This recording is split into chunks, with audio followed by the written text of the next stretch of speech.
Hey everyone, Grant with Happy Tens again. I just want to talk about another question or issue that people were having. This one was pertaining to their clients following the instructions. And I think that after talking to a few people, I think that a lot of that has to do with a couple things. One, probably the way the clients are conditioned. And what I mean by that is the people that they tan with in the past might not have had strict instructions. They might not have had any instructions at all. They might not have been very professional. It might have just been a place where they went in a booth and got sprayed. It's a different situation regardless. It's time for them to change to your rules, so to speak. And secondly, obviously they may have forgotten, they may not think it's serious. So there's a few different things here. I think the main thing comes down to the fact that people don't have a solid system in place for the way that they handle this, among other things. But we'll start with this. So everybody obviously schedules appointments differently, whether it's phone, text, emails, through a scheduling software, whatever that may be. With scheduling software, you have the ability to, or you should have the ability to, automatically send them out a thing that says, hey, thanks for scheduling your appointment. Go to this link to check our pre and post tan care instructions, or pre-tan care instructions in this situation. But for people that are in the other situations, when you're on the phone, maybe somebody calls to schedule an appointment, do you have a process for that, or is it just you fumbling across everything and saying, 2 days later, oh crap, I got to send them the pre-tan care instructions? Or is it like, as soon as we got the phone, Susie, make sure that you send me your email via text, and then I'm going to take that and I'm going to send you an email with the pre-tan care instructions. It's obviously very important that you follow this if you want to achieve the best tan possible.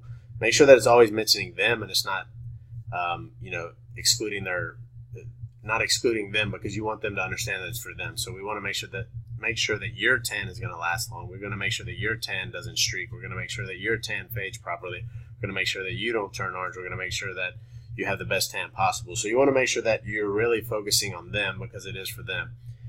So if you create a solid system and process as to when the appointment is scheduled, I think that's very important for making sure that you take care of that step one of the process. Now, when people come into you, maybe it's the first time coming to you, they sign a consent form or whatnot. They may do it online beforehand. They may do it when they get there. Regardless, you want to make sure that there is another system in place there. So maybe you sit down with them when they come in. And it's important for you to be assertive with this. Obviously, you can be as nice as possible. You need to be nice to them, take care of them. They're your clients, but you can be assertive and say, did you follow the instructions? If they say no, that's a great time for you to educate them. So by educating them, you're going to show them that you're a professional and that you really understand what you're talking about there. And they're going to have more respect for you. I mean, if you've ever been to a service and been in the other shoes, you know that if you go to somebody and they really understand what they're talking about, they have a lot of knowledge in the background, or background information about that topic, you're probably more apt to listen to what they have to say. So if you really sit them down and say, hey, look, I'm going to go ahead and spray tan you this time, but since you didn't follow the instructions, I cannot guarantee the results are going to be, as perfect or as good as they could be. So next time you come, I want to make sure that you follow X, Y, and Z and do this.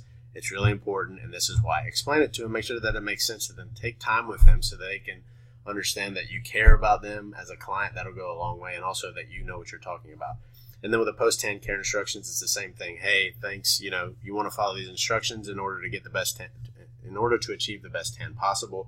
So make sure that you have this information on your website, obviously on your Facebook page, wherever you need to have it. However you handle that, that's fine. And if you can, a hard copy as well, printed copy, something that you can give out to them. Have a nice little flyer, two-sided 4x6 card, whatever it may be. Have it made so you can hand it out to all your clients. I think that this will really help to clear it up. So if you come up with a solid process, if you're really assertive with the way that you handle that, obviously you're going to be very nice and kind to them. They're your clients, but let them know why they have to do this. Be assertive and be confident in the reasons of why you're saying that. And that'll really help them to trust you and understand why they need to do that. If you have any other questions, you know where to find me, grant@happytans.com. You can contact me through the contact form on the website, or you can find me on Facebook or anywhere else. Thank you very much.